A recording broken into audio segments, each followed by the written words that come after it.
the evolving relationship between India and the Philippines, culminating in the formal establishment of a strategic partnership during President Ferdinand Marcos Jr.'s state visit to India from August 4th to 8th, 2025, marks a significant shift in South and Southeast Asian geopolitics. This partnership, rooted in shared democratic values, mutual security concerns, and economic aspirations, is, really poised to reshape regional dynamics, particularly in the Indo-Pacific, amid rising tensions with China in the South China Sea. The visit, coinciding with the 75th anniversary of diplomatic relations, underscores a deepening commitment to defense, trade, maritime security, and technological collaboration, positioning both nations as pivotal players in fostering a rules-based regional order. Marcos Jr.'s visit to India, accompanied by First Lady Luis Araneta Marcos and a high-level delegation, was a landmark event. The leaders announced the strategic partnership on August 5, 2025, supported by a comprehensive plan of action covering the years 2025 to 2029 to guide cooperation in defense, trade, maritime security, digital technology, and people-to-people ties. 13 bilateral agreements were signed, including memoranda on digital technologies, tourism, space exploration, and enhanced maritime cooperation between the Indian and Philippine Coast Guards. The partnership really emphasizes defense modernization and maritime cooperation, which are both critical for the two nations, especially in light of China's expansionist policies. India's delivery of BrahMos missiles, with 2 out of 3 batches already supplied by the year 2025, and the ongoing talks for the Philippines to acquire additional systems like the Akash missile, really highlight India's role as a reliable defense partner. The first joint naval exercise in the South China Sea, held in July 2025, demonstrated operational synergy and reinforced both nations' commitment to freedom of navigation. Bilateral trade, reaching $3.3 billion in 2024 to 2025, is actually set to double by 2030 through a preferential trade agreement and the review of the India-ASEAN Free Trade Agreement.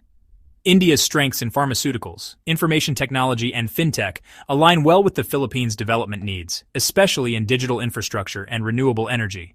The Philippines invited Indian investment in the Luzon Economic Corridor, which is a high-impact infrastructure project. At the same time, India offered to share its Gati Shakti platform for coordinated development.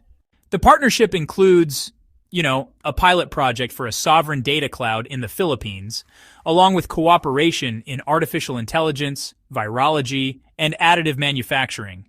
These initiatives really position India as a digital partner, leveraging its technological expertise to support the Philippines' leadership in information technology.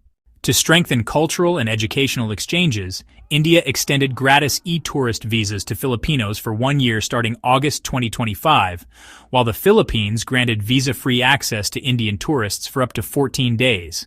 Additional Indian technical and economic cooperation scholarships and youth exchange programs were also announced, enhancing soft power. The India-Philippines strategic partnership is, honestly, a game-changer for South Asia and the broader Indo-Pacific for several reasons. Countering China's assertiveness, both nations face security challenges from China, India, along its Himalayan border, and the Philippines in the South China Sea.